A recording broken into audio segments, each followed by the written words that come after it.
So, because you all liked one of my very first videos about why marabou storks are much scarier than shoebill storks, I decided that I'm going to do another one of these. Except this time, I'm going to be discussing more controversial animals. Heads up, this entire video is meant to be satirical, and both animals that we'll be discussing should be treated with respect, because I love all animals. The animals that we'll be talking about today are mammals, and not just any mammals, dogs. What can I say that hasn't been said already? Dogs are the best. They're loyal, they're loving, they're cute, they're playful. That being said, not every dog breed is beloved. And there are two dog breeds out there that most people can agree are the most polarizing. First up, Pitbulls. Pitbulls, in my opinion, are overhated. In the past few years, I'm sure you guys have heard these batshit crazy stories of Pitbulls attacking and eating children, as well as, all the memes indicating that Pitbulls only love ripping kids apart. This line of thinking has put Pitbulls up in the ranks of EDP and Colin Ballinger when it comes to being threats to children. However, that being said, here's the truth. Pitbulls are actually not as dangerous as advertised. I mean, they aren't completely harmless. They do have a destructive tendency and have the potential to be aggressive, as most dogs do.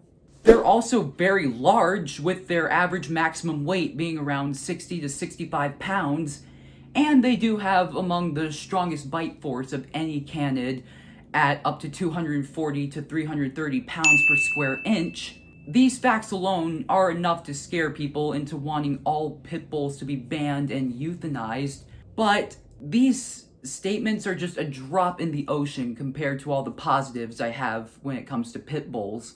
First of all, what even are pit bulls? Pit bulls are a large dog breed that was bred sometime around the Middle Ages, specifically for fighting purposes. They would be placed inside the pit of an arena where they would fight bulls for entertainment. See? Even history hates them. These fellas just can't catch a break. Pit bulls were also bred for dogfighting purposes. Thankfully, this cruel sport has been outlawed. Pit bulls are very muscular dogs that are able to jump very high, scale walls, and can even knock a fully grown person down. Although this latter statement is being used in the wrong context, as I'm about to give the reasoning as to why they do this. These dogs are also very energetic and require a lot of training, a lot of attention, and a lot of space to roam around. There are a lot of myths surrounding pit bulls that have given them their bad reputation. The first one being that their jaws can interlock, which is simply not true. I don't know where you guys got that from. Another myth about them is that they are naturally aggressive. But in all actuality, pit bulls are one of the most loyal, loving, and affectionate dog breeds out there. In a study, they concluded that pit bulls are the second most tolerant dogs behind Labrador retrievers. And although it's common for people to put down a dog after it attacks someone, pit bulls can be easily rehabilitated. There have been many pit bulls from fighting rings that have been taken in by veterinarians and dog trainers, and they were able to be rehabilitated and found better homes where they have spent the rest of their lives comfortably. Okay, remember that statement I made earlier about how pit bulls can knock a fully grown person down? Well, that's because when they see their owners come home from a very long day, they tend to get really excited, and their very first instinct is to greet them by jumping up on them. It shows how happy they are to see them back. Dogs in general do this a lot when they get excited. Trust me, I've experienced it. Dogs in general just love meeting people. Pit bulls can be amazing guard dogs too, as when properly trained, they can use their strength and loyalty to protect anyone from intruders or house invaders.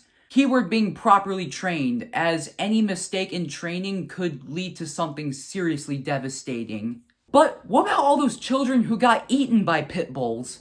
Well, the statistics of those are very fallacious, as they contain data from dogs that are actually not pit bulls. Most pit bull attacks are actually from dogs that were misidentified.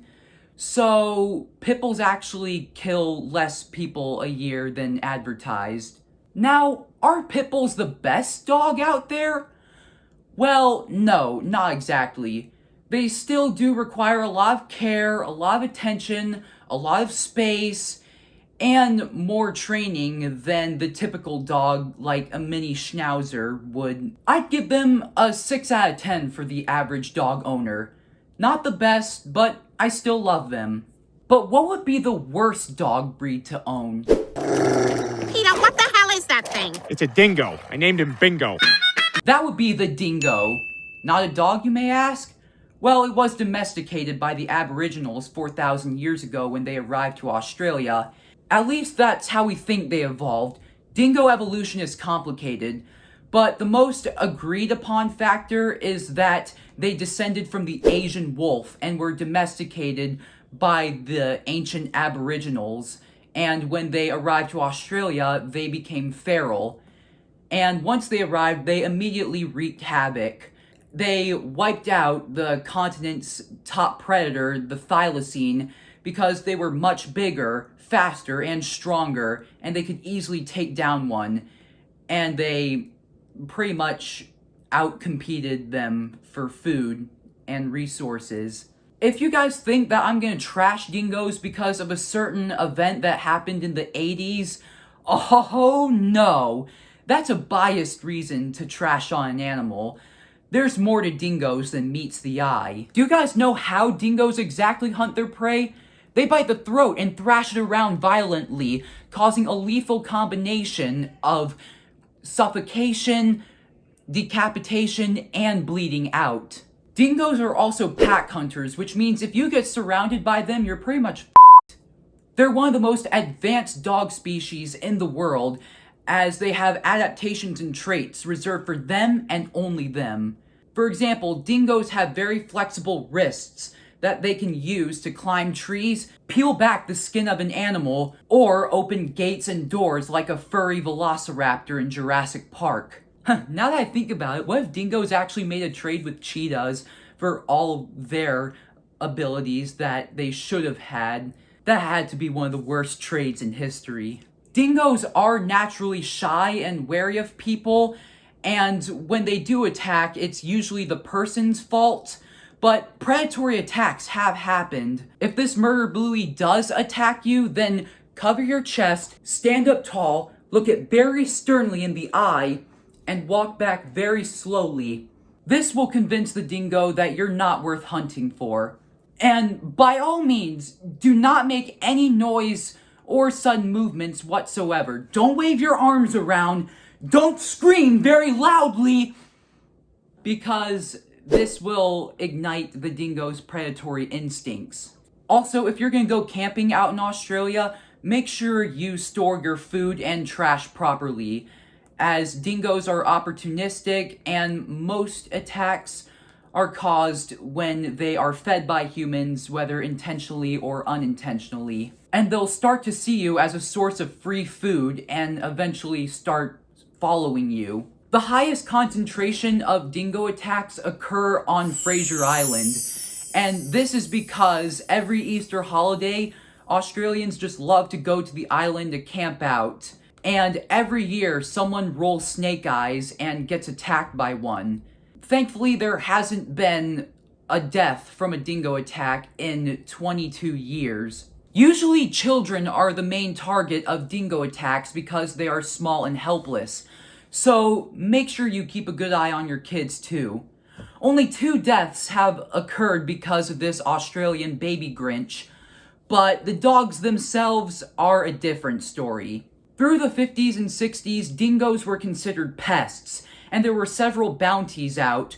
People continually shot, poisoned, and trapped them in order to protect their livestock. In fact, the world's longest fence was built to keep them out of sheep pastures.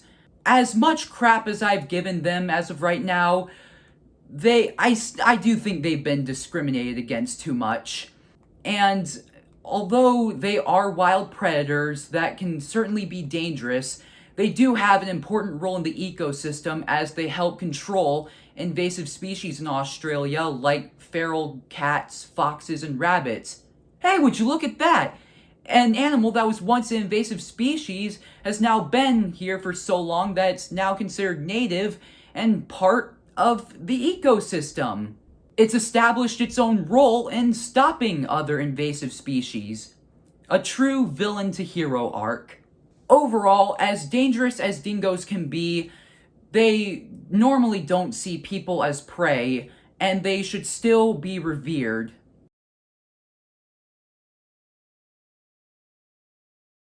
Alright, you know what? Let's talk about this goddamn story.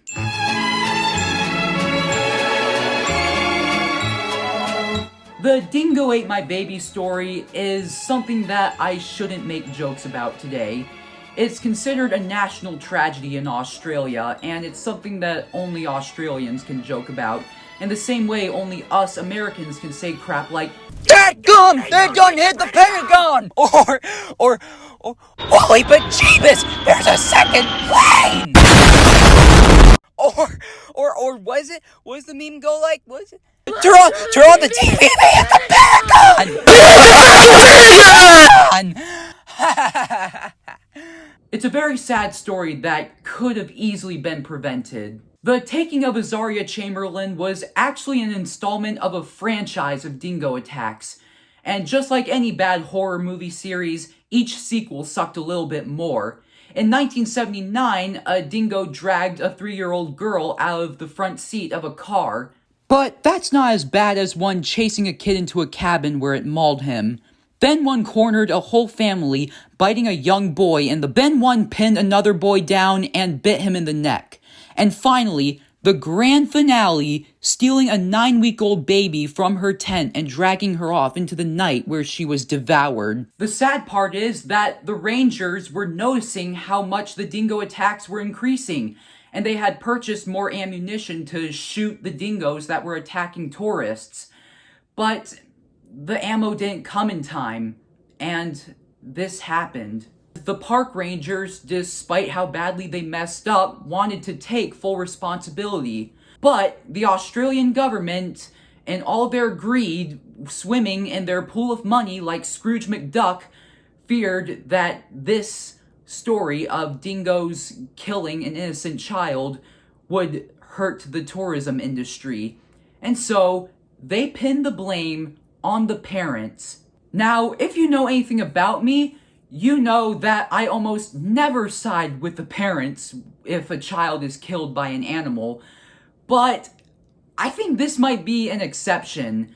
I mean, a dingo attack was almost inevitable, and dingoes are smart enough to break into tents, so even if the tent was closed, it still would have been able to snatch Azaria, and the dingo had been stalking Azaria for the whole day, actually.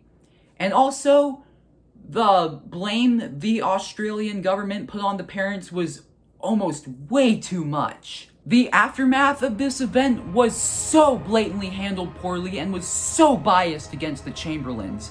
They completely ignored all the reasonable evidence supporting the Chamberlains in favor of bogus claims that make zero sense. Eventually, Lindy was sentenced to prison for life and had her public image completely ruined. Thankfully, though, she was released after undeniable proof of Azaria being killed by a dingo was discovered. But even then, her life, her marriage, and her public image was completely ruined. Ask anyone around Australia, some of them will still say, yeah, I believe Lindy murdered her child. It's some reverse Casey Anthony crap, and for this, I have a statement to give to the Northern Territory Police, as well as any other police force who are considering to abuse their power. Know your role and shut your mouth, you jabroni!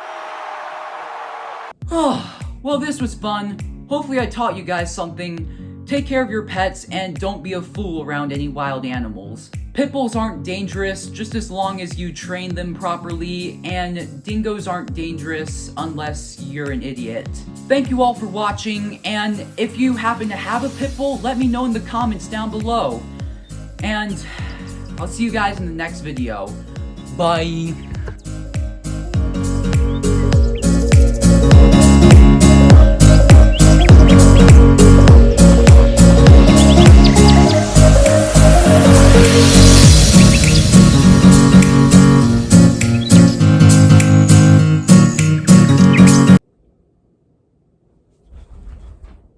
Kind of ironic that I'm a Falcons fan talking about Pitbulls, and not once did I mention Michael Vick.